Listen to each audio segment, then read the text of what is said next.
For Nyinachi, Efi Toronto, Canada. Midin de Stephen Amakwe, me a freelance journalist, Toronto, Canada. Ene nkoma me pese me ni etiefo ni ahwefo nyina edi efa nsamsem bi a akoso wo social media no so na me so mpese me kire ma adwen esanse se wo kire wadwen na me so me kire ma adwen a eno na ma kame mami nkebia mamu no etumpon esanse wo kire wadwen na me so me kire ma adwen a usua bibi fi mi ho me so me sua bibi fi ho ne aka ne nyina bom ne edi dwuma papa no oman no etumpon esanse nananom kire a nyansa ne nimdie eni obaakofo tirim atemdidie nim adapatwam nim apiapi ni atemdidie ni ayeyaye nim eno na ebema oman no etumpon na konkan na koni yediem na na asam ni nyina efa omampani dada John Dramani Mahama nsama ode abetudwa oman gan na mu se amammuo bone a yamfa ne se MPP government a na ADDO danko akufu ADDO da no ebu ni ntikura no ama se asori po collection kura kofom nokore asoma okan ebetimi aye nokore sa esanse se economy bi akofom a affect obi a na emom no asem asese ebisa na se aso collection a akofom ni nyina no efi amanyo sema ekoso ana efi amammuo bone a onunu susu se na ADDO danko akufu ADDO ne MPP aban ebu ana se efi wiase afa na nyina atoyere nkyem a ebaaye eye kodi ewuo yare covid ebaaye bre ne nyina se na nyankopon adom wankunye ne da so te ase a yemu binum no ye boye homoden a ye kɔ ne eba ne ntokwa a ekoso wo Ukraine Russia ntam ana migidi se wahwe wo de atoto ho wahun se asema o ka no eni ne ekoso no enhye de nhia papa saa nanso so akopa se yemu binum o ye de asem no beto dwa trala saa ne asom saa ne de bo nkrofo bi achi nieti ameka se betimi aye nokore ne se enura ye hwe news o oman Toronto Canada mu ha CP24 omade abetu dwa se oma ye nhwehwemu ama na akodare mu se no sika mpo a atuhu ache sika kra nkrofo de che eye charity donations kra no eno kra ekofom kra ma se nipa no bebre kra mpo no pese omo ye dey omo be che sika kra po biu na oma ye nhwehwemu na ama na akowie se eye atorenchem na ba eye kodi ewu yare covid na ba ye na bre sikasem ne ntotoye ne mpuntuo ni dwumadie nyina ase no ena ama na akofa saade na ba e de ahokira beto nipa bebre so entini se no $1 no kora no obunu sika kese a onfa nkonkoche ana ode beche so a se no ma $20 a se bi o ma $5 ana $2 ana $1 so eti ewei no yanso yankoka se bi a yamampani eye owura Justin Trudeau ni na liberal government aban na ama omo amanyo boni ni no omu nsem wudie no mudie nti na eno so se charity donations ni ade ni nyina akofo mana eso my Ghana momi etna se niema ye ni dawo se ye de asem ne. High inflation along with rising interest rates are causing real financial hardship for many Canadians, especially people on low incomes. The head of the Bank of Canada plays a key role in managing both those things. And Tiff Macklem joins me now. He's in Halifax today. Mr. Macklem, the bank has faced criticism for increasing borrowing costs at a time when we know so many Canadians are already struggling to afford groceries and gas and other essentials. Today, you said more interest rate rises are coming. Can you say anything to reassure Canadians? Well, Donna, you started by saying inflation is high. Inflation is too high, and Canadians can be reassured that we are acting with determination to bring inflation down. I get it that it is a bit counterintuitive. We're raising interest rates. That's raising the cost of borrowing for Canadians. But actually, that is what the economy needs, because by making borrowing more expensive, people are going to borrow less, spend less, and save more. And that's going to take some of the steam out of inflation and bring inflation down. You know, last year you predicted rising inflation was transitory, that it would settle down again. This year, inflation reached a 40-year high earlier this year. What went wrong with the central bank's forecasts? Well, thanks for reminding me, Donna. What went wrong? At the beginning, this inflation was very much caused by global supply problems. And usually those supply problems have a reasonably temporary effect on inflation. So we tend to look through them. Unfortunately, that turned out to be overly optimistic this time. As you'll remember well, in February, Russia invaded Ukraine. We saw a further increase in these global inflationary pressures, and inflation moved up another leg. The other thing that's happened, though, more recently is that increasingly inflation in Canada reflects what's happening in Canada. The economy is overheated, and we need to cool the economy, and that'll relieve some of those price pressures. We begin with inflation and the rising costs of just about everything. This as we continue to pay for more food, gas, and rent. More are looking to find second jobs or just other means to keep more money in pockets. Tonight, ADDO talks with people in our community about what they're trying to do to make ends meet. A trip to the grocery store hurts just a little more these days. Couple Marcus Yarbrough and Clara Griffiths usually spend less than $100 for a week's worth of groceries. It now costs them about 50% more to make food at home. Well, have you guys thought about getting a second job or trying to find another way to get income? I have. I know that we work long hours and we try to figure out if we have any extra time to make more. Clara is one of many considering another job to help with high costs. According to a study by Qualtrics, a software technology company, of more than 1,000 full-time workers surveyed, 38% of people say they have looked for a second job, and another 14% plan to do so. I'm headed back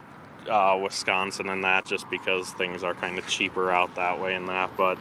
even out there it almost seems like you have to have an extra income in that just to get by in that, and I just want to provide the best life I can for our kids and that. As more people look for ways to make more money, an economics professor at ASU says it shouldn't be too hard to find one, especially as we head into the holiday season. It does make sense to me that some folks who are disadvantaged.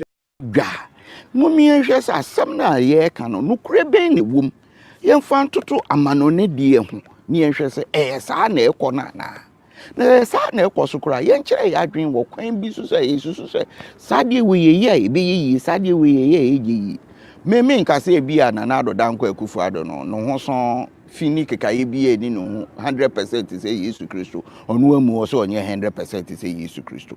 na mum nsem ne bi wo wa ye kan yen kan no sania de oman Toronto Canada mu a ye wi ansa na COVID-19 ko de wu yare beba no green tea say awona ba ye mu binum ye nomo a ye de bobo ye ho ban kakra green tea na ye $69 $1.69 ye de tax ato so ama okra na enye $2 ehihiem pack na ehihiem bako 25 tea bags na wo one pack $69 and now cost na ukobisa ye $6 ansa na ye de tax aka ho ama Ganola cooking oil na ye nyina ye dididi wo kromu a ye ni anuane ye stew ni ade na nke $27 ene wo cost say wo kwa akoto a $58 emu a na nke ye to a Thailand fo mo de ba kromu a na ye to a ye nyina Ghana fo ye frɛ na akokɔ mono a na nka $12 a senka sabri kra ebeba bro nyemu nke atoso ade about $10 no na the tax kra we ke ma we bi akọ $12 no ene ukoko gina ho se wo kwa akọtọ a one bag no $20 one bag 8 kilos $20 ansa na ya we ke tax di atoso di amawo sese no kromu ha no bibia price okosoro na so yen ye to oman Canada mu ha obi anko ye kire obi anko ti atua obi anfa akokromoti nkosi owura Justin Trudeau ne liberal government na no say amamu boni na omu bu o Canada ha na ama ye nyina ye ho kire ye aho kire na aba wo wi ase afa na nyina ye gitum amani bi wo ho amampani ni bi ni omo asoafo no kwan omo fa so di bu o man ama ho kire na ye more de na mum no sesie de se odi kokromoti kosi o mampani bi huna no se ono no ama ni kuro mafo ho kire na enye yie kire se the world economy ni nyina akofom covid-19 kodi ewu yare ye bai edi sikasema ye basa enemi ni mini apani ba ko kasa o se masa ye bompa you say bro nya ebidu kura ye nkase ye mra metena fi because ye line ba ko ya shate ne dan ade inflation kosoro sikasem kosoro niema no kura no mde ye adwuma no kura mpo ma esan se yare ni ti asete wo ba bi ti se de sese ya san ti se ase ti asete wo China no a wo mu a mu produce raw materials na ye de beba no omu nkwa adwuma iti wo konya raw materials no we na ade aba ba bi so obekwa konya no so price no so wo soro it is a produce na se untimi maximize profit then na obey either so be workers ni be off now they are taking care of sikasem and I say we be shut it down now we lay for workers who lay workers off so ahụ kire na so na ye de ekosoro itini Ghana for mumi entin sem biase ahụ kire na aba bia mi ameti ha sisi yi de bia me empire me bonu se urade ye yadom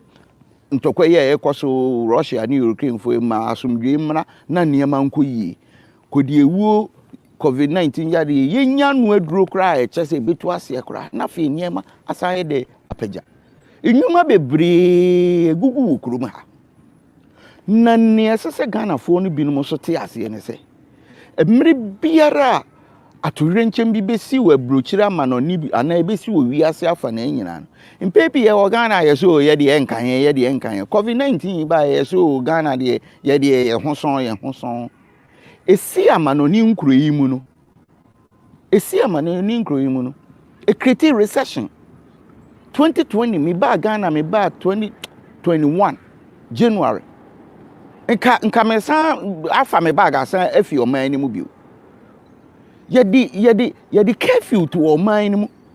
am obi a share them okọ grocery store so okọ akoto ade shelves no was empty nuane kakra bi na obenya no wato na waye de odi akodi so it no say a hitia mono mo ho so but is like a better say ever back to normal na fe na mo so aye de ahete it no ye be free mu na ye be start say bia ye be produce de be ba no na fe na mo so ahete wa mu ba be free mu so enti ye nya botre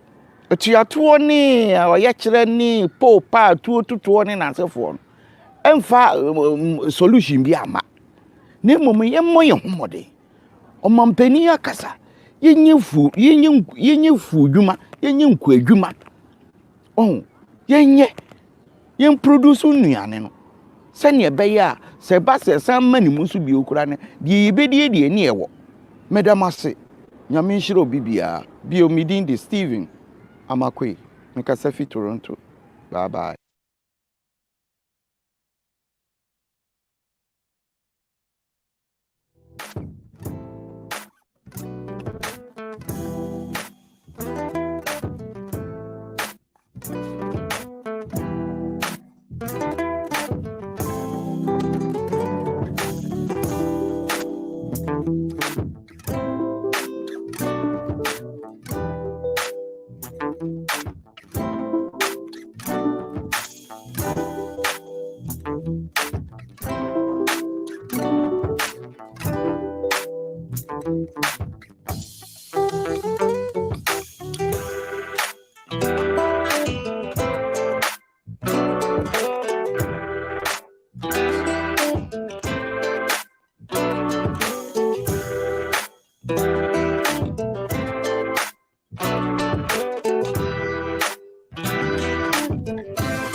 you.